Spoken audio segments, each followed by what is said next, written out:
Why should you visit thechairshot.com? Thechairshot.com is your home for hard-hitting reviews, news, opinion, and analysis with attitude. Why? Because you're smarter than the average fan. Thechairshot.com. Always use your head.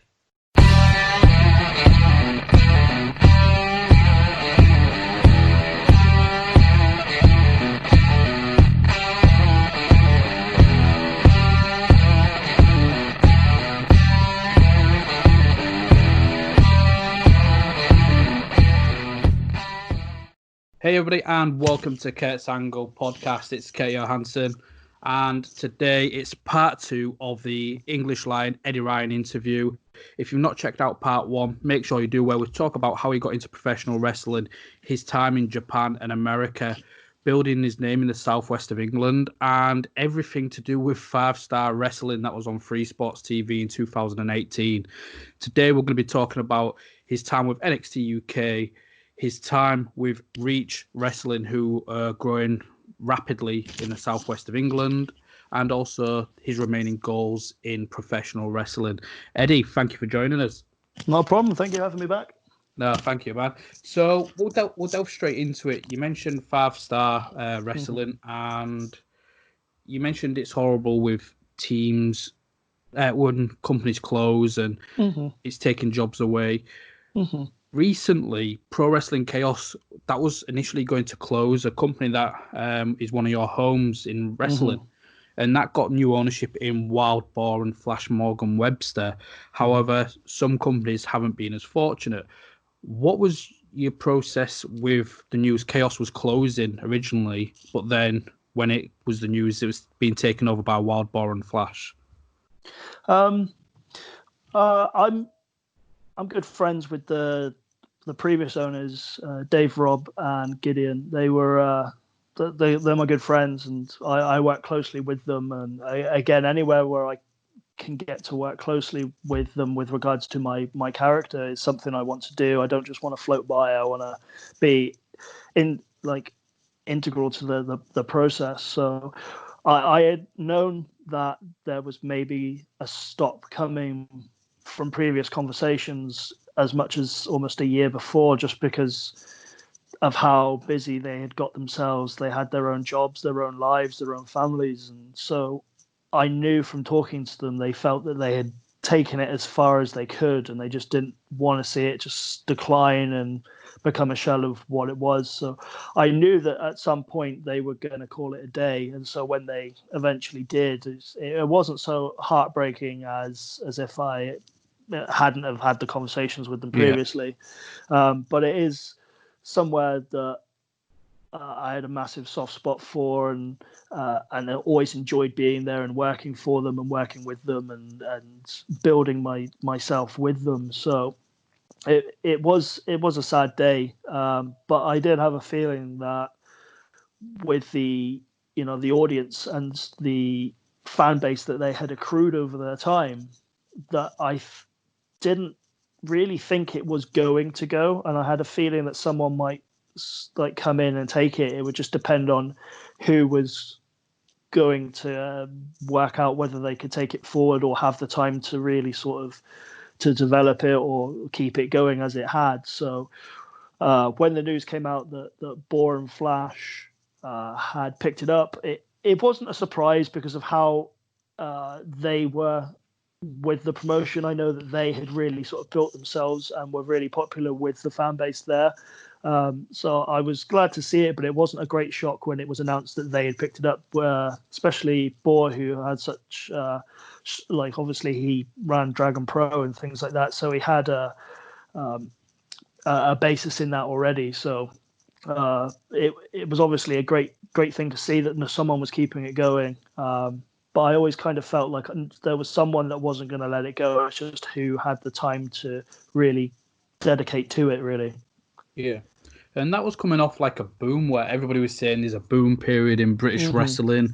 Everyone was saying it's the hottest scene in professional wrestling. And to some degree, I still think that is true in terms of how successful companies are being with independent, like the independent companies, and what sort of fan base they're bringing in.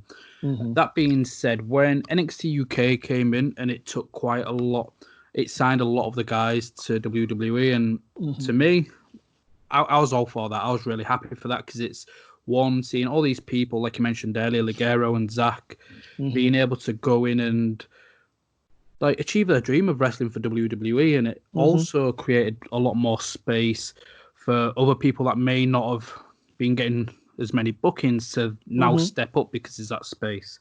Sure. What's your thoughts when you hear people say British wrestling's dead? I laugh at such an absurd statement. It's such a throwaway comment that people who don't really understand the inner workings of the business aspect of wrestling, it's just something that they just throw out there because they've heard it and they think that's what they should be saying with regards to it.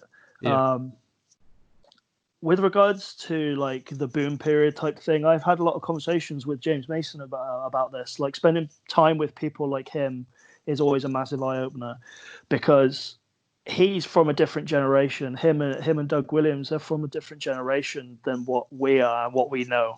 And so when I used to go on these journeys with James, or I'm at shows with Doug, and talk about the boom period, they laugh because they don't see it as a boom period at all. In their day when they were busiest and there was an actual boom period, they were wrestling once every night, sometimes twice a day. That's what their idea of a boom period is. And again, like, context is king in that it's a boom period for our generation, but it isn't really a boom period at all because of the way that the business has changed. So when James laughs at us saying that there's a boom period, it's because he knows what an actual boom period really is. And this is just sort of like almost like an influx. But again, I don't know if with the way that the business has changed and the way that the product is now, is if we could ever go back to that and whether that demand is there for it. You know, the UK isn't the biggest place in the world. America is probably the better place, where it's such an expanse of, you know, cities where you can get away with wrestling every night because you don't overexpose your products. But there's only so many times you can go back to a town or a city with a product in a set period of time before the crowds start dwindling off, just because of the way that wrestling is positioned. But as I was saying,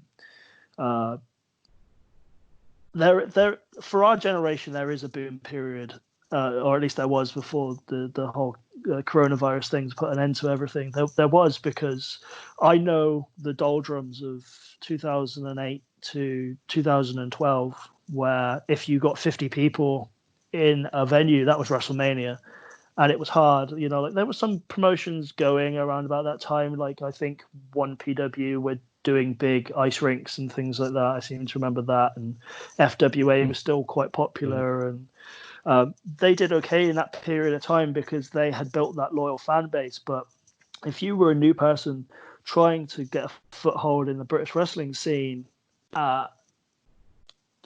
and you were trying to work the little shows to get noticed and things like that, as I say, like, the worst crowd I ever worked in front of was 7 people, and that wasn't just once, and it was bad, and it was very, very bad. So for myself and my own perspective, going to these shows now where you consistently get a few hundred people, and they're running regularly, you know, they got shows during the week, and, you know, like, sold out shows and Friday, Saturday, Sundays, and I could make an actual living off of just wrestling.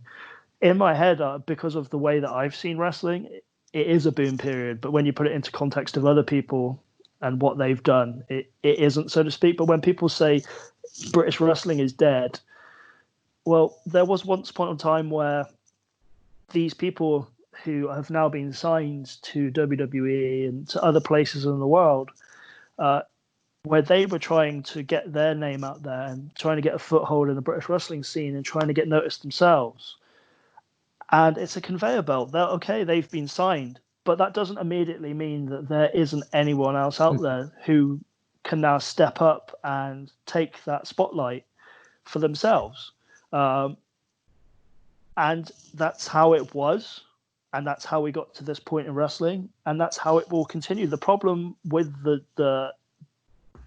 time that wrestling did die is that a lot of the people who were the masters of their craft took their skills and they went away and didn't give anything back to us.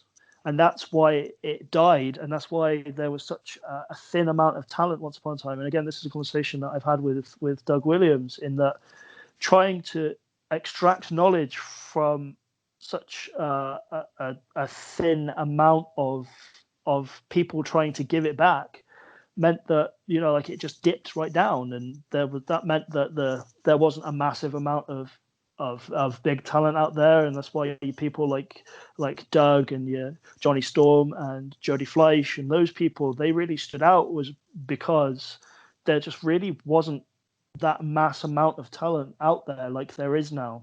With the rise of training schools and the quality of training schools in the country, I go around to all these shows and watch the show, and there are so many talented people out there now. It's like unreal, the amount of talent out there now. So for anyone to say that British wrestling is dead because a handful of people have been signed to contracts and are now not allowed to work certain shows is baffling. And again, it's a throwaway comment that people who don't really understand the nature of the business just say because they think that it makes them sound clever.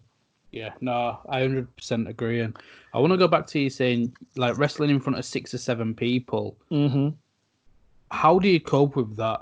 Like, what goes through your head, and like, how do you feel during that? Because on this one, especially with some of the questions later, it will be around a lot of like your stuff with Reach and their academy and things like that. So for those that maybe just breaking into the business, just listening, and touch wood, they don't have to do it in front of 7 people, but tell me about that.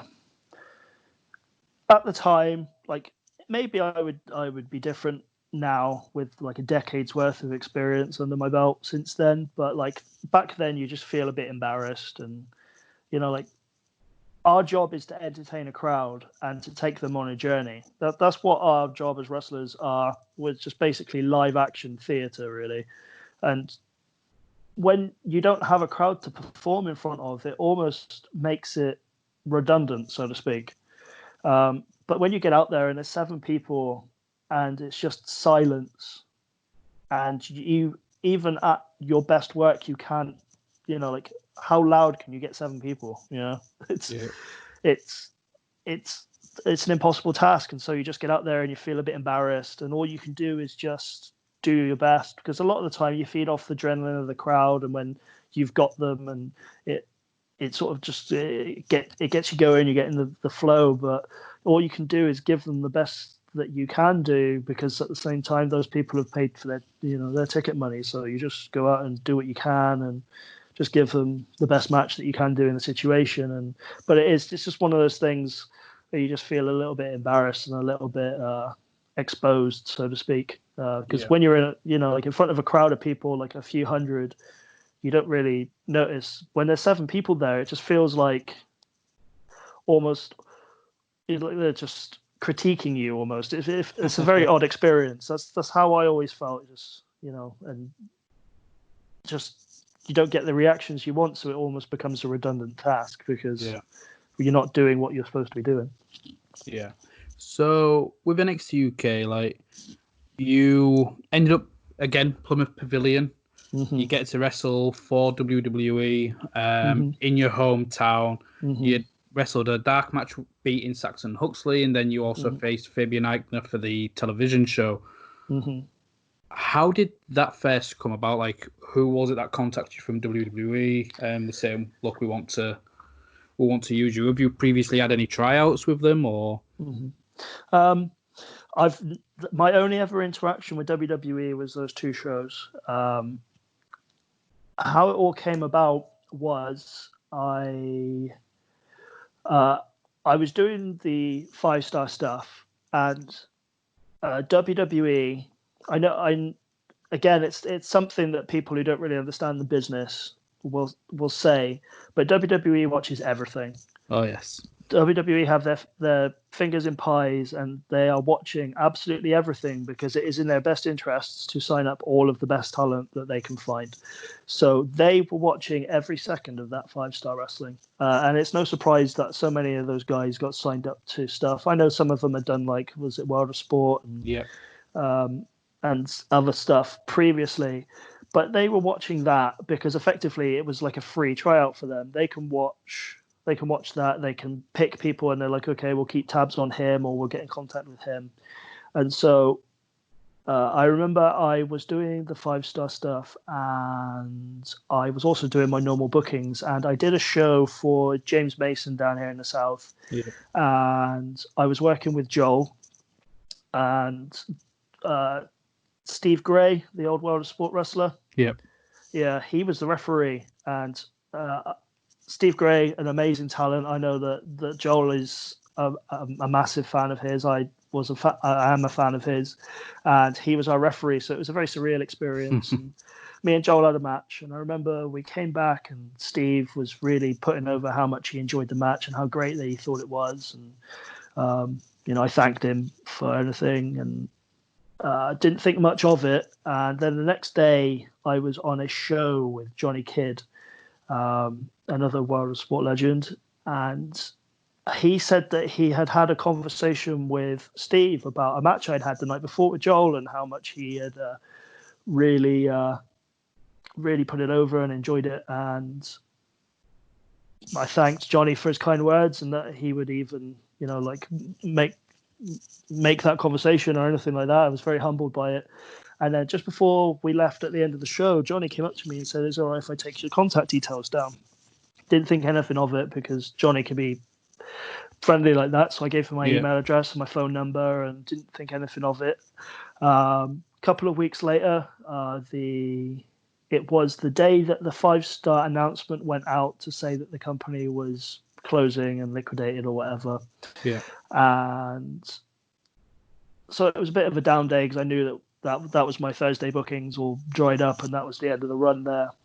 And I'd been to the gym, and it was about 9:30, 10 o'clock at night, and I was at home just making some dinner, sat down at home, and I get a phone call. And I, like many people who can be antisocial at times, I don't like picking up the phone to numbers I don't necessarily know.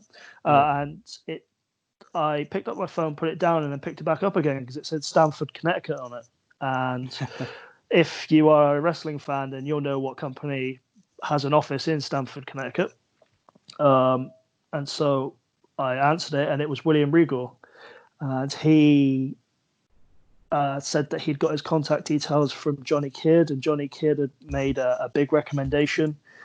He had seen my work on 5-star wrestling, and he was just waiting because he didn't know what the contract situation was with 5-star, and he didn't want to be in breach of anything. So he just wanted to touch base with me now that he knew that the company was folding, and if I would be interested in doing any work for WWE.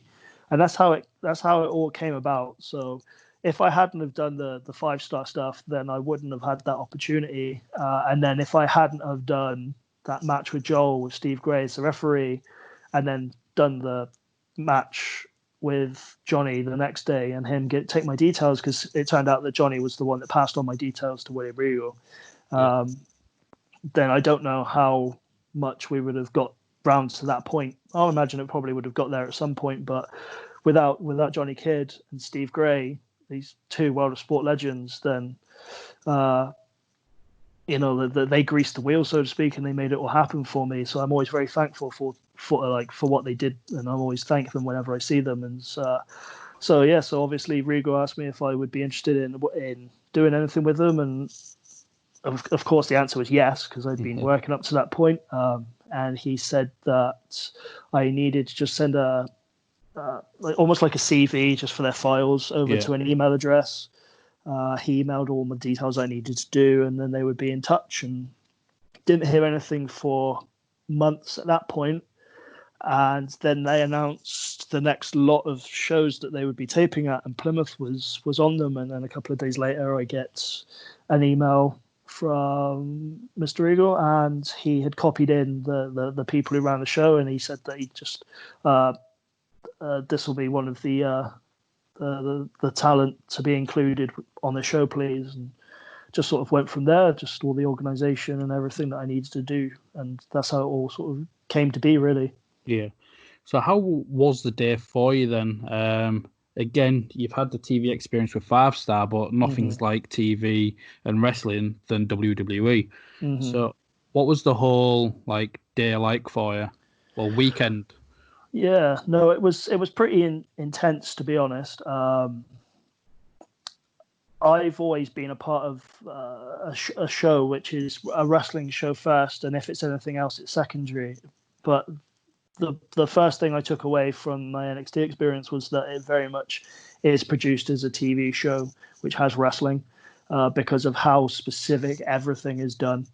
But yeah, just like you get told to turn up at a certain time, and you have to dress the correct way, and just make sure you're all ready for everything. So I was, you're so nervous when it's your first interaction with a company. A lot of people get tryouts and they get to meet people beforehand, but this is literally me walking into a building for the first day, and I have no clue what they actually want me to do, because effectively on their thing was they never actually said anything about wrestling. They said, please turn up. You have to wear a suit on arrival, and please bring some smart trousers and a polo shirt for if you're needed to do security or ushering or anything like that. That's all they told me. They didn't say anything about wrestling or anything like that. Just as a professional, you always take your bag and you always have your gear with you, because that's what you do. So I just remember turning up on a little early the time that they wanted me there. I saw obviously a lot of the people who I'm friends with, so I went around and shook hands, said hello, introduced myself to a few people, had to wait for the production meeting to end, and Glenn came out, and he was like, he came straight out, and he was just, have you got any music? Like, I've got a USB with the music I use. And he's like, okay, you need to give it to this guy so that he can match it up with someone, something that we have on our own files, because we have to use our own copyrighted music. So I was, okay, so in my head now everything's going a million miles an hour, because I've gone from probably just doing security to you're wrestling tonight. So he was like, yeah, you'll be doing a dark match today. So you just need to get your music over to this guy, then you need to go and do your medical stuff, and then come back. We'll pay you up with your the guy that you'll be working with, and then your agent, and then we'll go from there. So immediately everything's going a million miles an hour, and then you're running around, and then like almost flattened Shawn Michaels backstage. I was in such a rush to go and get my music from my bag, and I almost killed him, which I imagine would have, got brownie points over there. But yeah, it was incredible. How did you nearly kill him? I want to know more of that encounter. So the production office was just along this corridor, and so I was there. Glenn was there. He told me the information that I needed to know. So my bag was in the changing rooms down the other end of the building.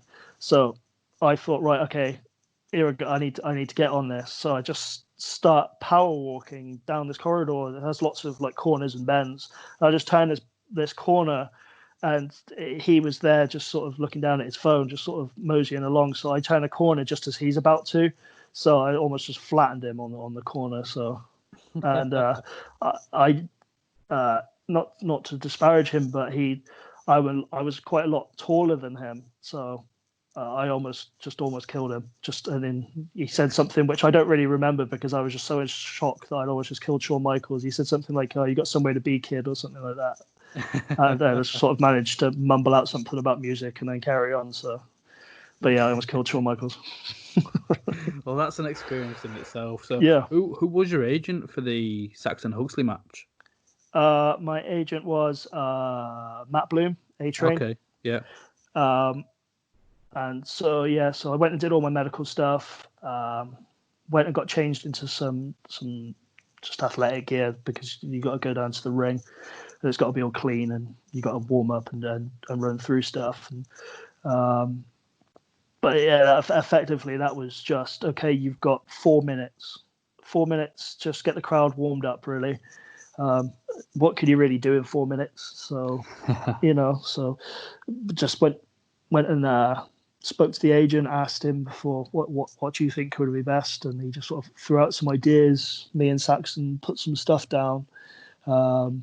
As you're the enhancement guy, so to speak, you're the talent that's brought in for tryouts. Like you're supposed to be the one going under, getting pinned, putting the guy over, and so that was all planned. The agent goes away with the plan and just gets it all okayed because they don't want any duplication of moves or spots or things like that. And then got all ready, and then it was just basically just waiting. You have to go up to Gorilla at a certain time and just get told your cues and everything. And I just remember because for some reason it seemed to get lost in communication that the reason I was there was because it was my hometown, and that's why I was getting the tryout. They just thought I was just there because I was just a random guy getting the tryout. And so they hadn't been clued up that I was a hometown boy there. And obviously I've been plying my trade there for a long time and built up a very loyal fan base in the Southwest. And so I'm there in position. The announcer goes out, says, like, thanks for coming. Like, we're just going to have a quick dark match just to get you guys all warmed up. Do you want to see your first match? And it basically just set the tone really for what they normally do, rather than a cold start. And they had found some music for me, and they had made a Tron. So I'm just there with my mask on, just trying to keep the nerves down. You've got Triple H and Shawn Michaels sat next to me with headsets because they're watching all the 12 screens just to cue the cameras around. So it's a pretty amazing experience. And then music hits. It's generic music, so no one knows what it is. And then the Tron goes up with my name, and the place went mental. Like, it was like that pop will live with me forever because of how big it was. And I just remember loudest of the weekend, probably. It was second loudest, only to Triple H and Shawn Michaels, who came out on an ad break, and I don't know why they did that, but to top you. Yeah. But yeah, I just remember that pop went up, and I just remember looking back because the way that it was all set up is that everyone was behind me before you go up and around the corner, and so the pop goes and like all the hairs stand up on my arms and everything, because I expected people to know who I was but not get that reaction whatsoever. And so immediately, like, just overcome with sort of emotion and everything because of how special this is going to be.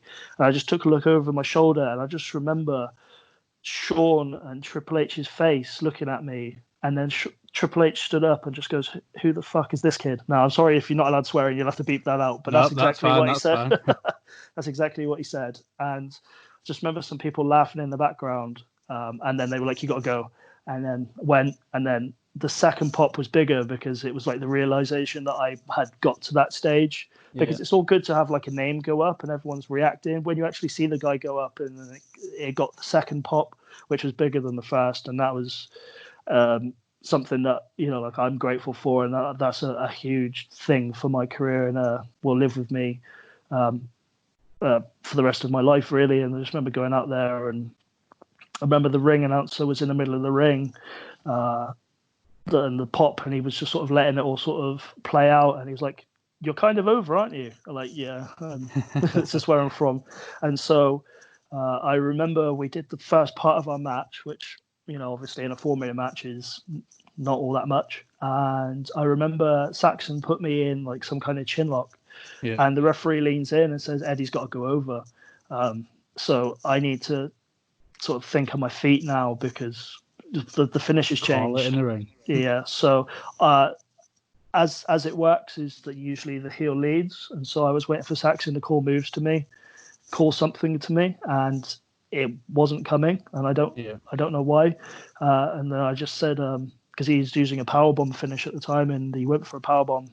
The finish was supposed to be the powerbomb, so we just said, "I'll just roll down your back, schoolboy for the powerbomb." And so we got there, and it got the reaction it needed to. And I come back through the curtain, and Triple H stood there with his hands on his hips, kind of like if you like when you're at school and you've you've done something wrong and your mum's waiting for you. It was that. And so I thought I'd done something really wrong. And I come in and he comes up to me and he's like, "Are you the hometown boy?" I'm like, "Yes, sir." And no one told me. I'm like, "Oh no, that's why I'm here, sir." And he's like, he held his hand out and said, "Well done, you did a good job. Great job thinking on your feet." And got some feedback from him and Shawn Michaels, which was again surreal. And go up to Matt Bloom and just asked, and he shook my hand and went and asked all the trainers for their thoughts, and obviously left a good impression.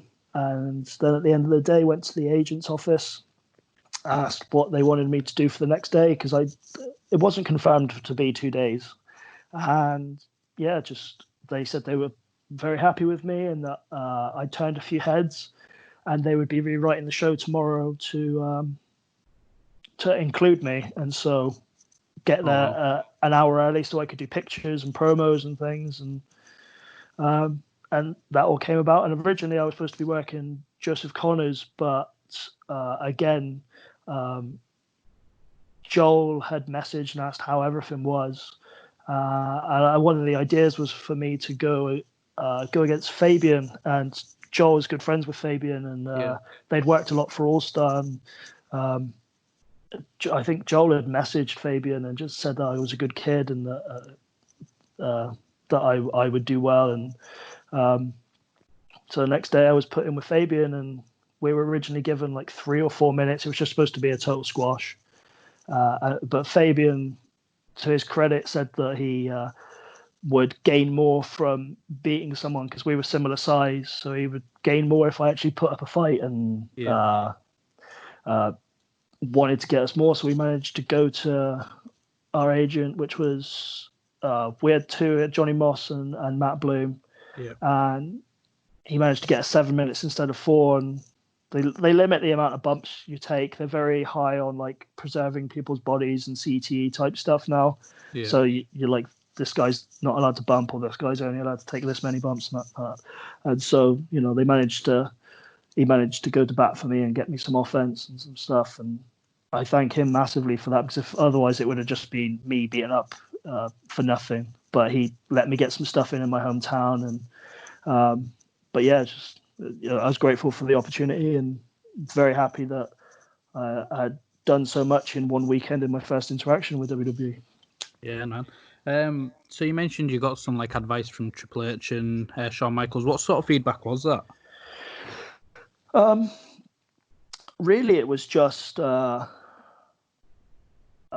in Shawn's own words, he says that he sees it a lot when guys first come from indies into WWE, and that's that we, because of the nature of the shows that we do, is we pander a lot to crowds. Like we talk to people and we interact with the crowd a lot more. He said that they want it to be treated more as a real fight. So, in a real fight, you would just be on each other all the time, rather than, like pandering to crowds. I guess an example would be like someone like Hulk Hogan or something like that, where you literally look out to crowds and you do stuff and interact with them and that type of thing. What they want to get to is more of the sport of wrestling. So it was more, rather than look out to the crowd for stuff, treat it as if it was a real fight and really sort of up the intensity. And that was it, really. They said I had good fundamentals and footwork, and they could see that I spent a lot of time honing my craft. It's just the little bits that make guys WWE superstars rather than indie guys. You just go and get refined. Have you had any contact with them since? Little bits. It's mainly they're looking at so many people, like their response, like we do touch base now and again just to make sure everything is still okay, the door's still open. And really, they said, we know you, we know where you are. When something comes up for you, we'll be in touch. And I think in talking to a few people about it, it is very much a lot of these younger people in their early 20s, they've got so much time to be molded by WWE and so much time to give back. I'm 34, so the timeline is shorter for me. What they can get out of me in terms of longevity, and so I think what they look at someone like myself is I'm kind of a plug and play type thing. They can just insert me somewhere and off I go. Whereas with some of these younger people, they can mold them to how they want them to be and build them to what they want their career to look like, so to speak. So I think that's how they look at me. They don't want to bring me in and spend years trying to make me something different. They see what I am and they will find a place to slot me in somewhere, but it's very much a case of waiting for that moment to come and just right place, right time, I guess. But they know I'm there and just waiting for something to come up. Yeah.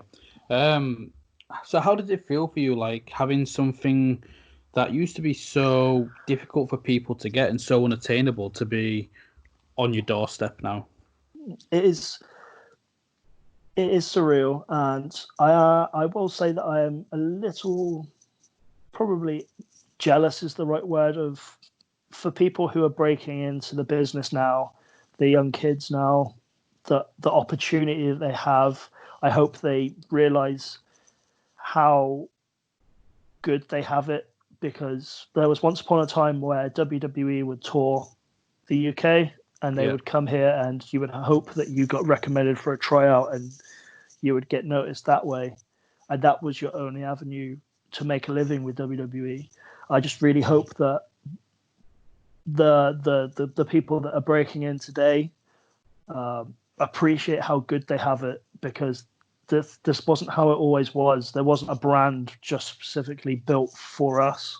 Yeah. So, like don't take it easy. Like there's so many people just trying to get to those few spots that are being offered to them, and the competition just makes it all better. But yeah, like I am jealous of the opportunity they have. Like I wish when I was breaking in at the age of 22 that all these avenues were available to me then. But it is what it is. You can't go back and change that. But I just hope that these kids realize how good they've got it and take full advantage of it. No, 100%. But it's nothing to take away from like your journey. Like you said, NXT UK, you got the loudest pop of the night from in-ring competitors. So, and that's something that will always stay with you. The fact that Triple H just stood up and like, holy shit, who the fuck's this guy? So, moving on with wrestling in the Plymouth area, obviously there was, I think it was PWA that you were, again, a massive part of. You even faced Drew Galloway for the Impact World Championship on the 7th anniversary. How was that experience against Drew? It was an incredible experience. That match with Drew was my first proper test of a singles match against someone who had like a caliber from somewhere like WWE. It was like my first big challenge of my career, really. Somebody still in his prime, and 100%. And he's coming in with a prominent role. He's a champion at a huge promotion, which at the time, when you look back on it, TNA at the time was a big promotion. When you compare their figures to like your NXTs and your AEWs now, and they were doing like 2 million like viewers or something like that, or 2 viewing figures or whatever it was. Like there's promotions that like AEW and NXT and even WWE, sometimes their viewing figures are terrible. So when you look at it back now, I'm sure there's promotions that wish they had what TNA had at the time. So for me, like that was my first big test, and I just remember going out there and it was kind of a sink or swim moment, and you just have to believe that you belong. And again, went out there and had a good match, and he was really happy with it. I know that he was ill at the time. He had like a flu, and I just remember I had to pick him up from Bristol Airport on my way from Swindon down to Plymouth. And he was so ill, he was sort of in and out of sleep, and he just kept saying, "Oh, look after me today. I'm going to need it," which is a weird thing to say that the current WWE champion, who main event in WrestleMania or whatever, said to you once upon a time. So, but yeah, just going out there and keeping up with him and coming back and him having such good feedback and everything was massive for me. And it's one of those things where you take away I do belong at the situation, and you take that confidence from it, because you have to test yourself against those people and just know what your standard is. And that was one of the moments for me that really sort of set me on my path, that no, I do belong in this echelon of people, and you just have to believe in yourself and just know that you belong with those people, and just pushes you on to do more. Yeah, 100%. So what was your reaction when that company had closed its doors? It's, again, company on your doorstep, and then Jason King, Grayson Reeves, they come to you with, hey, this is Reach Wrestling, we're going to be starting up again. What was your initial reaction to that? I wasn't shocked when PWA folded, because I had seen the decline of it for a while. When I first started wrestling, there wasn't a promotion in Plymouth, and it had been started by John Harding. And after a couple of years, I remember coming home for my birthday one November, and there was a show on while I happened to be back. And I remember going, and Joel was on with PJ Jones and Nick Riley. And I remember dropping John a message. It's like, is it all right if I pop along and just have a watch? And he said, yeah, absolutely. Came in, and I watched the show and went backstage afterwards and said hi to people, and just said to him, I really want to help you here. I'm from here, and if you need anything from me, just let me know. So I started my relationship working with PWA from that moment with John. And I remember that hit a difficult time, and then that was picked up by a guy called Marson, who was a club promoter, and he actually managed to really sort of put it back on the straight and narrow. And that's how the School of Creative Arts venue was found, because he found it and he started running the shows there. And I can't remember what he wanted out. I can't remember if it was to relocate or something like that, but I remember he sold it, and the guy who picked it up didn't really know what to do with it, and that's when it started to decline again. And it was quite sad, really, because when you're proud of your hometown, you want the wrestling from that area to be good. Yeah. And a good indication of the British wrestling scene.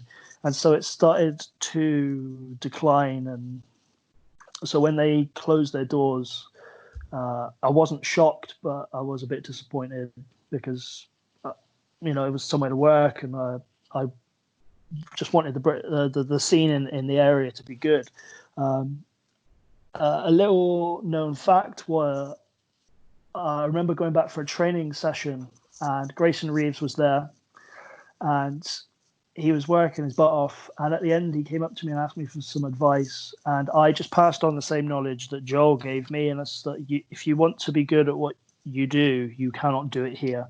You need to go somewhere else and learn. And so I gave him some contact numbers, and he ended up going to WAW for, I think, like a year and a half or 2 years or something. And I remember getting a message from him out of the blue, and he was like, do you still live in Swindon? I was like, yeah. And he was like, oh, I'm going to move there next week. Do you want to go to the gym together or something like that? And so I didn't really know them before that, but yeah, so he ended up moving to Swindon, and so we got to know each other a bit then, and started talking a little bit more. And I remember saying to him about how, like, when I moved back to Plymouth, because it really wasn't possible from where I was, that, like I would really want to run like a proper training school or a proper promotion that would be in line with the British wrestling scene, really, because it's so sparse. There are so few promotions, especially in comparison to the concentration of promotions in the rest of the UK. Yeah. And so from there, I think the ball of the idea sort of bloomed from there, because Plymouth has such a big catchment area that I don't think people could just go without not having it. And then next thing I know, Grayson messaged me, and it's like him and Jason were planning on running a show, and so would I be interested in working for him? And he said that it didn't really make any sense to run a show in Plymouth without me being involved, which, again, is humbling and I take as a compliment. And I said, yeah, absolutely. And it wasn't really any more than just an idea of keeping wrestling ticking along at the time. And it's obviously in the right hands because it really has blossomed into something very special down there. Yeah, no, 100%. And it's, again, it wouldn't be right without having yourself and even without having Joel, and you two have been such a cornerstone for Reach. And you mentioned it's blossoming. Like, just in 2 years, it's incredible. It was supposed to be 728 days later in a venue you mentioned on part one in the Plymouth Guild Hall of where you wanted to wrestle. Yeah. And although because of coronavirus at the moment that's been postponed, what's your thoughts on the company from getting from there's no wrestling scene in Plymouth, them starting up 2 years later, they're running your essentially dream venue in the UK?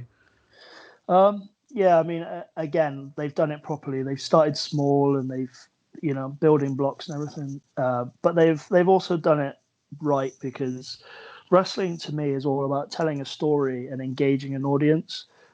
You can have amazing matches, but that doesn't necessarily draw people back to the next show. You can have 6 amazing matches, but what does that mean? What does that mean to the next thing? And the thing that Grayson and Kingy have been so good at is, one, engaging us in what we want to do with their ideas, and 2, really sort of knuckling down into storytelling, which is what they've done so well there. And that's what's really sort of built it, because not a lot of promotions really focus on the storytelling aspect of things. Yeah.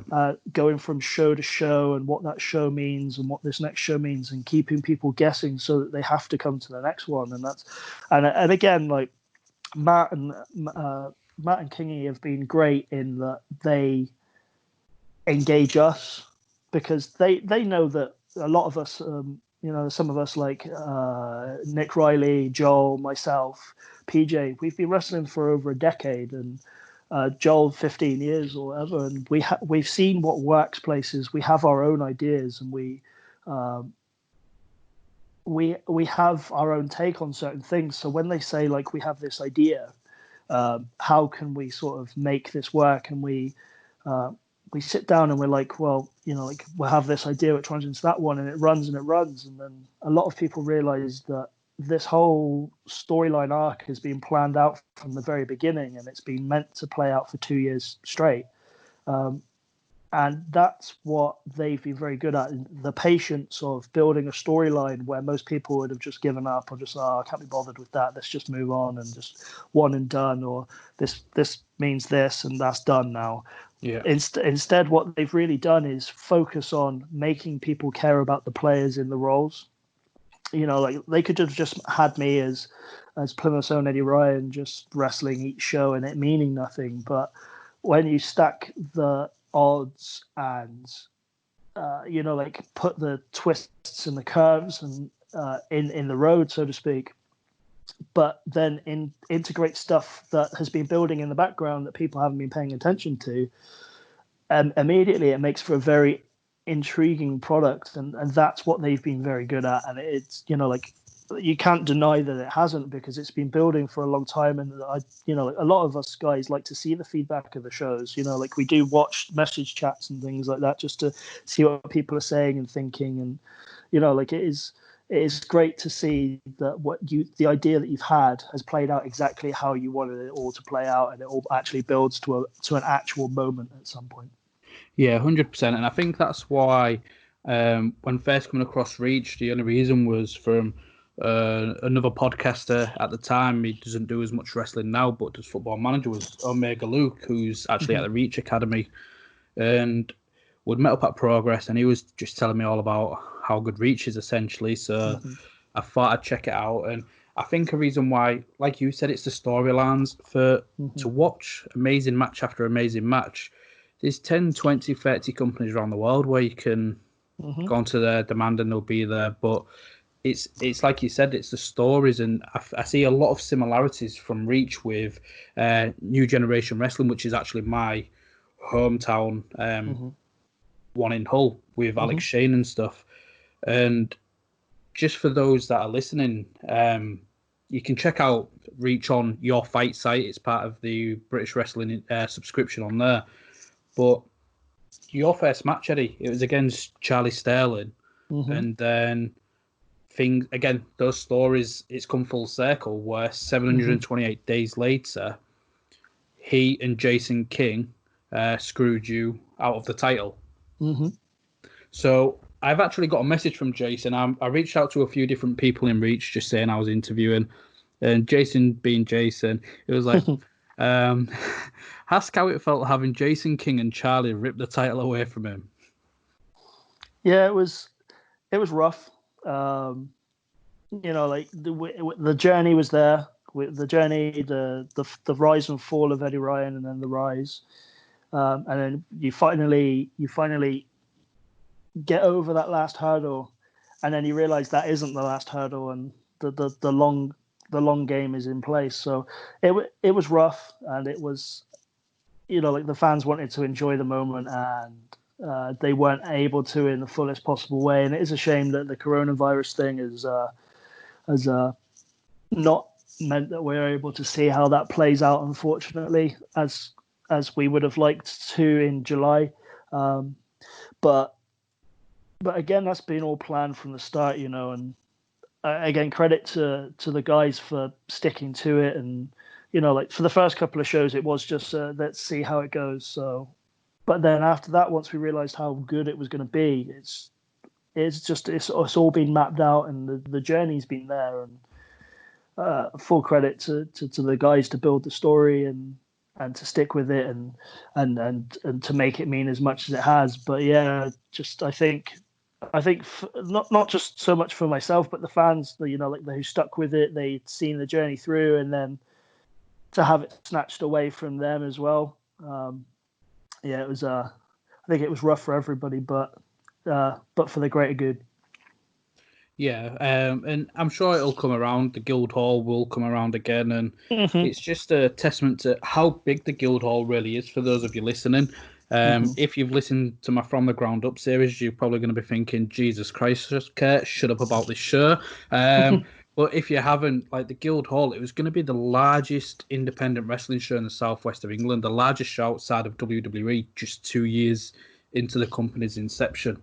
And that itself is incredible. It's why I was supposed to have been coming down for the show, and I don't drive. Trains are about £300 to Plymouth from Hull. Yep. So I was going to be doing like a 23.5-hour round trip, essentially 684 miles. The coach was, I think, 11-hour 50 on the way there and 11-hour 15 on the way back. So whenever that's up, I'll be there. And it's like you mentioned, it's just the storytelling that's gripping. You mentioned your rise and fall, and you was going undefeated, which winning every match bar one where you've had a time limit draw with Joel Redman. And then the fall starts when you lose to Joel, you've lost to David Starr, and then you manage to get the win against Joel and start building your way back up. Yeah. How does it feel having that saga with Joel in your hometown? I think, 3 matches and a tag team match? It's always, as I've always said, Joel is a benchmark, and he always will be. He sets a standard, and to get in there with him and not only just wrestling, but to tell that story is great, because people can see it. They can see the story. He should be champion of so many places because of everything that he stands for. He's in incredible shape. His work is incredible. He should be the benchmark, and that's why I remember when Matt and Kingy were first putting the ideas together for the shows. They were like, "Oh yeah, well, it makes sense for you to be champion." And I said, "Yeah, but not straight away, because otherwise you've just given it all away. Who else are we using?" And obviously the names came out, and we all unanimously agreed that Joel should be the one, because he sets the standard. So for me to go in there and wrestle Joel and tell different stories in each one and get those over and have people stick with it and, like, make them entertaining in their own ways, it's always good, and it's always great to get in the ring with Joel anyway. But when you're on board with him and you're out throwing these ideas around, and how do we make this intriguing, and how do we keep the interest of people and make each one different, and that's when he really sort of knuckles down to his NXT experience and his experience from wrestling all over the world. And just, that's when I start learning, but then I start putting ideas to him, and then that's when you create magic, really. Yeah. What's your thoughts on how the Reach Academy's been going? Like, in what, it's been around for about 1 year, they've continuously been bleeding in talent. You've had Danny Steele, Carl Parker, Joey Seven, LA Taylor, Aurora. How does it feel where, again, we've spoke about lack of options and stuff for yourself, but you're being part of a company in your hometown that's doing things right about these around these young people and these young wrestlers? Yeah, absolutely. And again, they have done it entirely right. They started off to see what the fan base was there, and they've got a ring. There's so many that back when I started, there were so many places that just had mats instead of a ring, which I don't really understand how you can learn how to wrestle on mats. I don't get it. But they got a ring, and it was one session a week. But then they've just built up to having their own unit and wrestling, having training school multiple times a week, and that can only help them get better, because the more you do it, the better you get. And but yeah, you could just see from some of the talent that they've brought through that obviously things are being done right. Whenever I'm back, I know that the Reach were doing before shows, they were doing seminars with people, and I did a couple. Nick Riley's done one, Joel's done a couple, and Yeston's done a couple. And so they bring in people to help teach them, and they really do their very best for them. And it's not just a cash cow where people turn up and pay and it just churn it out. It's they do have their best interests at heart and really help them knuckle down. And the only thing that I can say to those guys now is the next step for them is very much what I did. Like the problem with Plymouth is, as much as I love Plymouth and I'm proud of my hometown, it's so far out of the way that the rest of the British wrestling scene is a million miles away from it, and promoters are notoriously tight, and they have to pay your expenses to get somewhere, and if you're an unknown, they don't want to pay much money to bring you in. So really that's why I've stayed in Swindon. The next step is, like, if they really want to break out into the next part of their career, is maybe you need to think about going somewhere more central, because like, once you have that basis of a knowledge of training and your fundamentals are good, the next part is getting on shows and honing your craft by doing shows and supplementing that with a training school. I definitely don't want to encourage all of his trainees to leave Reach. I don't want to do that. But in terms of their own individual careers, like, the next part is getting on shows and really knuckling down on their career by honing their craft, by doing shows. That's the only way you get better. That's always the advice that I was given. Take any show you can, do as many shows as possible, because that's the only place where you learn. You can do training matches every day, but being in front of a live crowd is what teaches you how to do this job. So they've obviously done something right in that training school, but the next step is, and this is obviously on those talented people, is the next step of your career is you need to look at how do you get booked more often now by different places with different audiences and different products. No, I'm glad you said that. And I think with Jason and Grayson, you get some companies where they dictate where people can wrestle. It's like, no, you're not working for them because they're a competitor.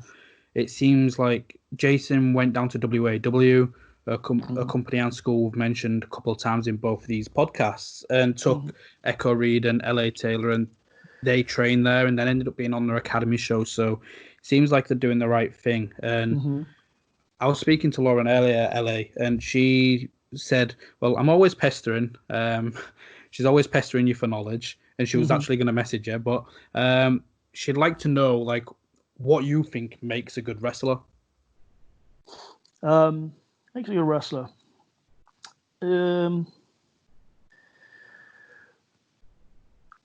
Versatility makes a good wrestler. Because if you have one set routine, that means you can only do one thing. And that means that you have to work with someone with versatility in order to look good at what you do. So you just really need to make sure that you don't just stay in your comfort zone, work one style, do your one match and things like that. You need to learn to be versatile so that if you get given someone to work with who is, say for example myself, like if I was told that I had to work with a guy who was, like maybe 50 pounds lighter than me and a lot smaller, but tell a compelling story, you have to be able to make that work so the fans can believe that match is believable, and it's the same the other way around. If you're working with someone who is so much bigger than you, like how do you tell that story? If you can work and if you can be versatile, then there's a job for you everywhere. If you've got one routine and people get bored of that routine, then you've got to go away and learn a new hold, really. And but what makes a good wrestler is having versatility and looking like you're a wrestler and having that believability, not just from the people who are watching, but you have to believe you belong as well, because there's so many people that you go out and they stand in front of the crowd and it just seems like they're going through the motions and they're playing wrestler. Yeah. You have to believe that you belong, and you have to make the fans believe that you belong. Otherwise, you just end up looking like someone who's just as I say, play wrestling, and that doesn't do anything for anyone. But yeah, so yeah, just be versatile. Work with as many different people in front of as many different types of crowds as possible, and you learn from every single one of them. That's why I say take as many shows as possible, because working a show in Plymouth is going to be different to working a show, say, up in Hull or anywhere else in the country. Working in front of a crowd in France or Belgium is going to be different to working in front of a crowd in America. You learn, and you learn to adapt quickly, because that's the other thing is like another bit of advice I was given was, if you go to a restaurant and you order the steak and they give you chicken, you're probably not going to be too happy about it.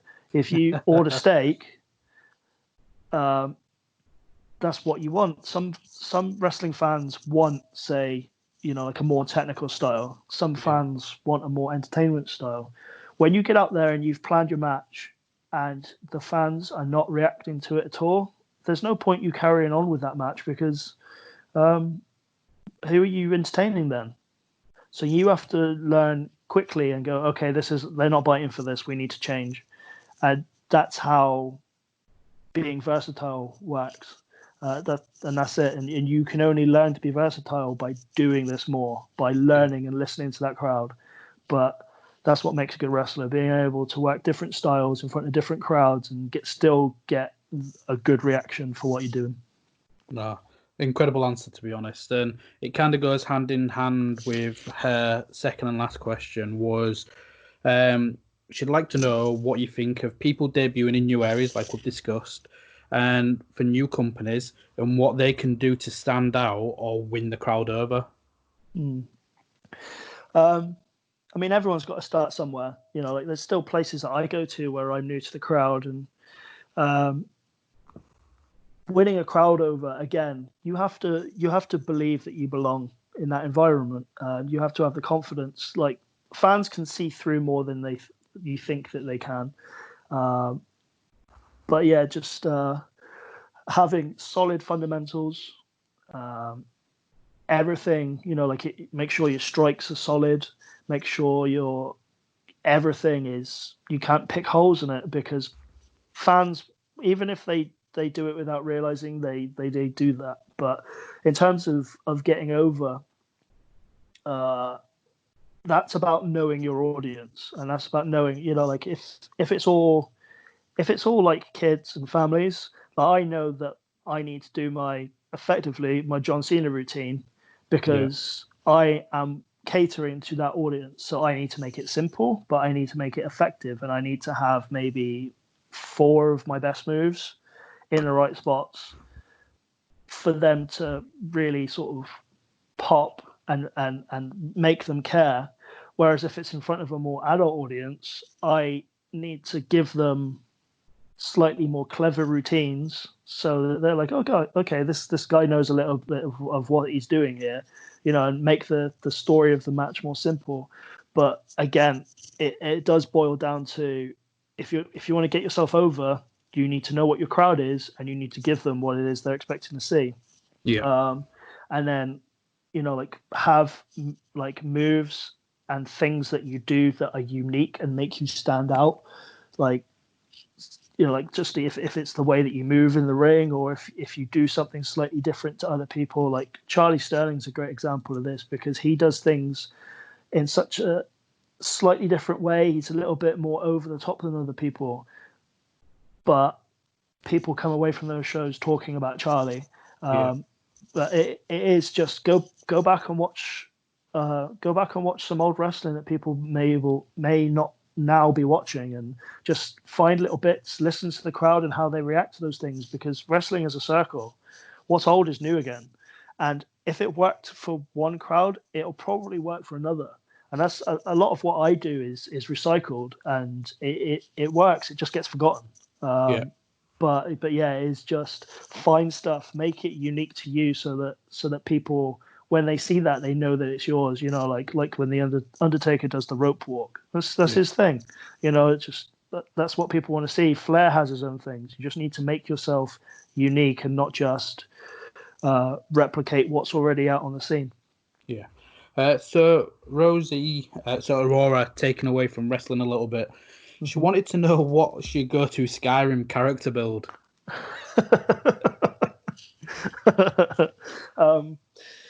I normally pick a Breton or a Nord because I like the 2-handed heavy weapons. And heavy armor. I have no finesse whatsoever. I'll just run at someone and beat them with a 2-handed weapon until either they die or I die. Yeah, that was pretty much me. So there's no finesse in that at all. But for people who know Skyrim and are privy to that type of thing, will actually notice that my lion mask is actually a Khajiit mask, which has been painted like a lion. Oh, wow.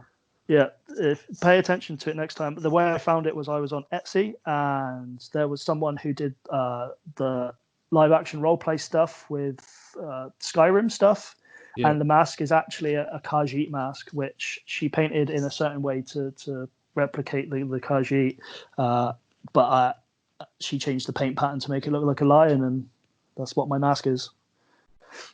So I'm a big fan of Skyrim. Yeah, no, that's interesting. That, to be honest, and it's just great that something from Etsy comes and it's actually decent.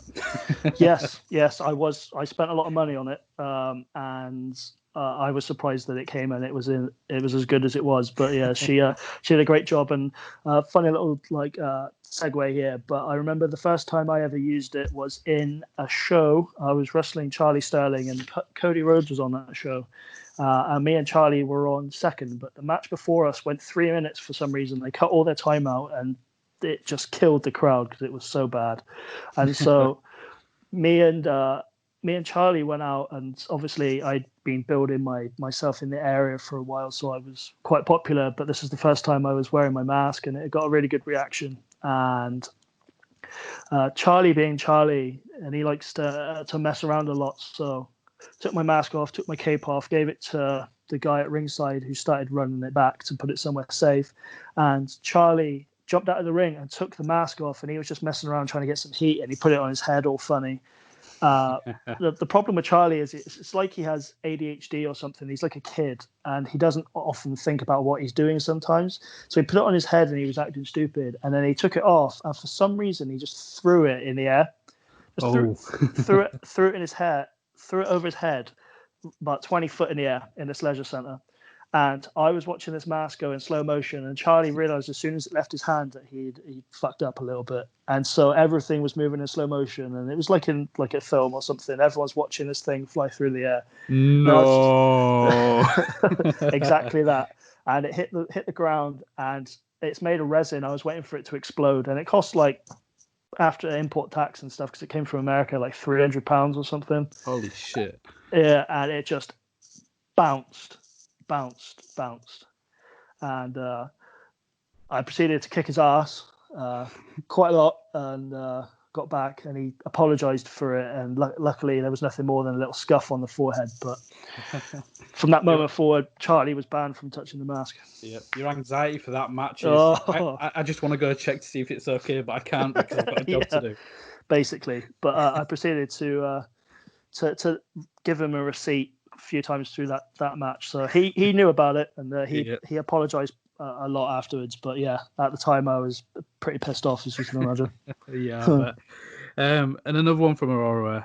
The last question from the Reach guys was like, how many matches or how long did it take you to be confident in your ability to perform solid matches every single time, or is it still something you get nervous about? It would depend on the circumstance now. It would, like, there are still some times where I still do get like a little nervous about a situation. You know, like in terms of my own ability, I'm quite confident in that. But there are some situations that come up and you do get a little nervous about it. And it's a good feeling to have. It's good butterflies, you know. If you ever don't really care, that's probably when you should think about not doing it anymore. Yeah. You know, there are some circumstances where like it's only a little show or something like that, and it's more fun than nerves. And you go out and you know what you need to do, and you get the job done, and you have some fun with it.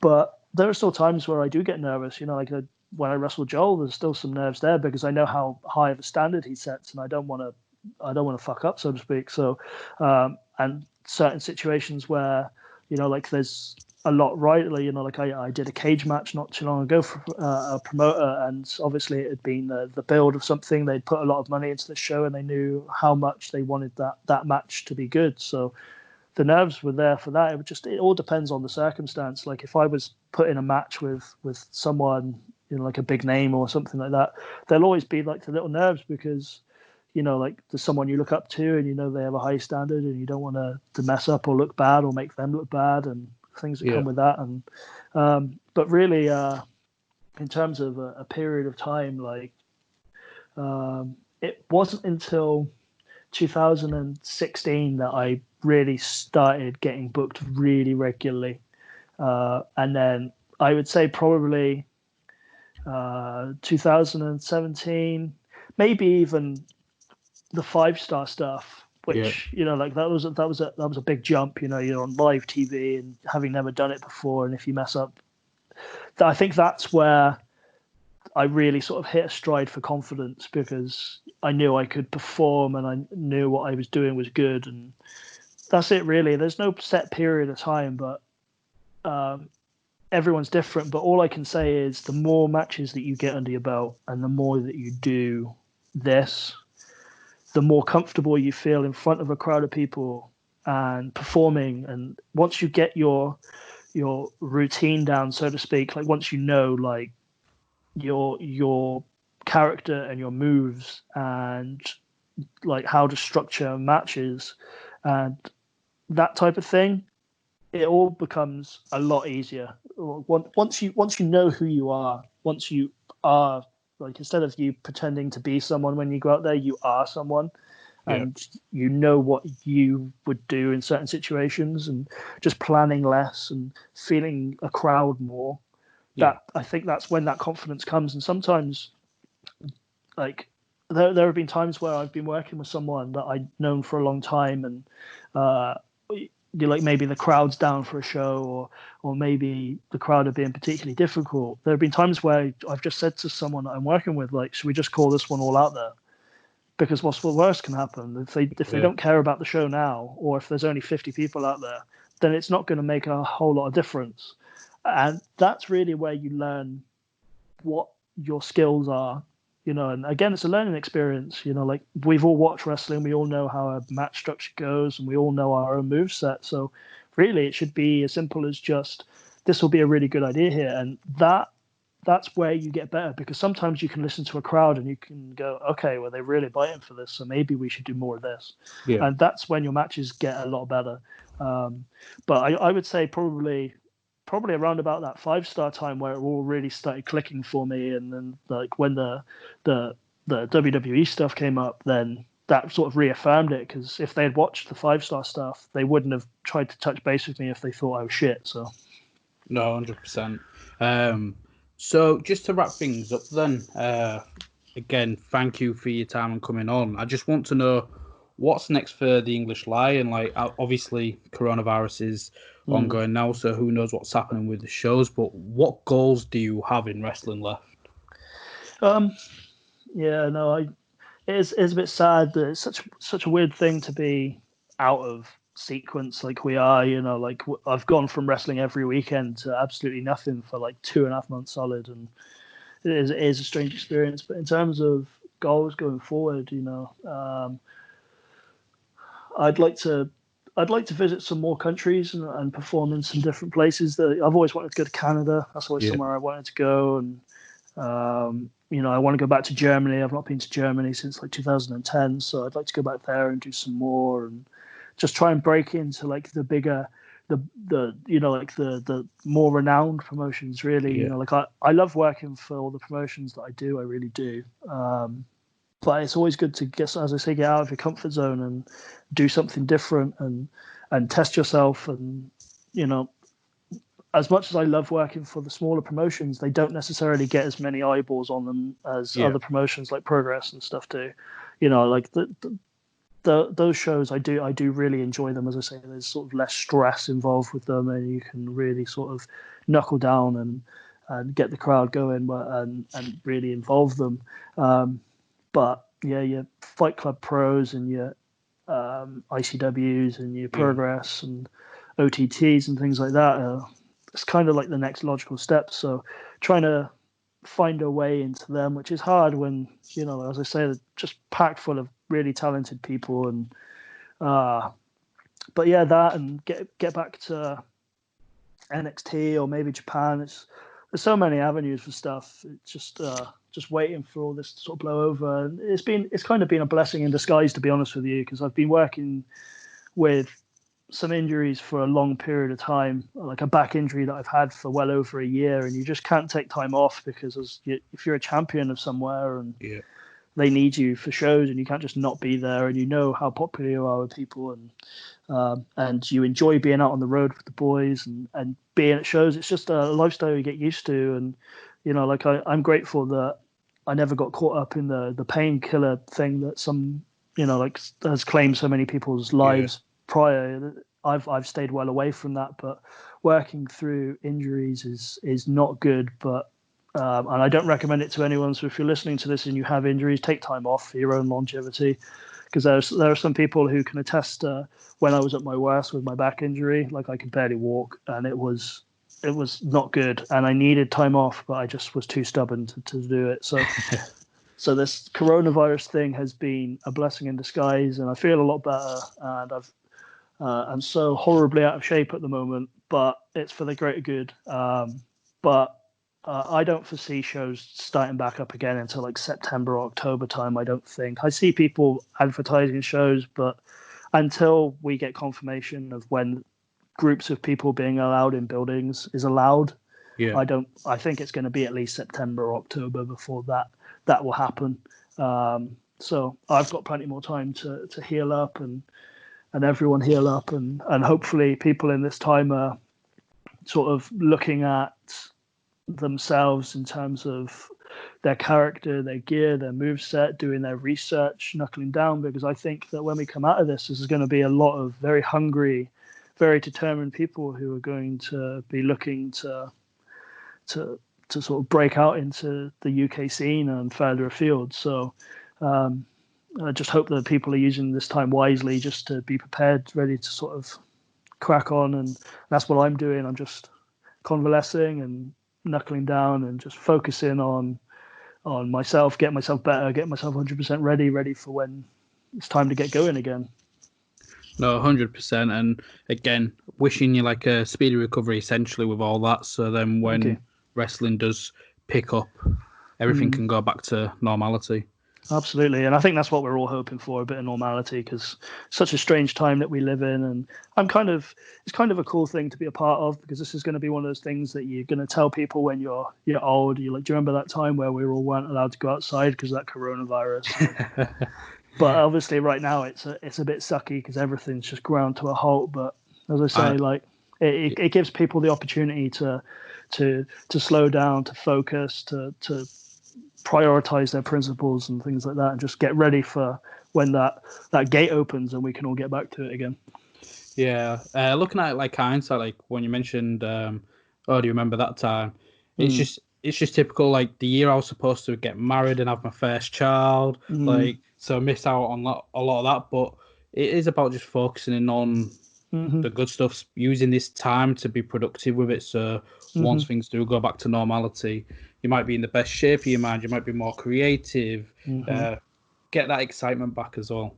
Yeah, absolutely. And wrestling is one of those things that when it's in your blood, you love it. You really do. There are times where you might hate it, but you'll always love it. And I think we all need a break from it. Sometimes it can get you down, and it can really sort of break you at times. But that's what this time's being used for. Like, just really sort of refocus, refresh, recharge, and just get ready to go again. Yeah, exactly. So, Eddie, again, thank you for coming on the show. Let people know, where can they find you? Where can they buy your merchandise? Absolutely. So I have a Facebook profile, not a page. You can find me on Facebook as Eddie Ryan. You'll work out it's me pretty quickly from the profile picture. You can find me on Twitter at Real English Lion. I don't know if there's anyone that wants to be a fake one, but I'm the real one. You can find me on Instagram at English Lion 1. And if you are looking to buy yourself a T-shirt or a promo picture or a hat or something along those lines, you can find that at englishlion.bigcartel.com. Fantastic. And again, Eddie, take care of yourself and thank you for coming on the show. Not a problem. Thank you for having me. Always use your head.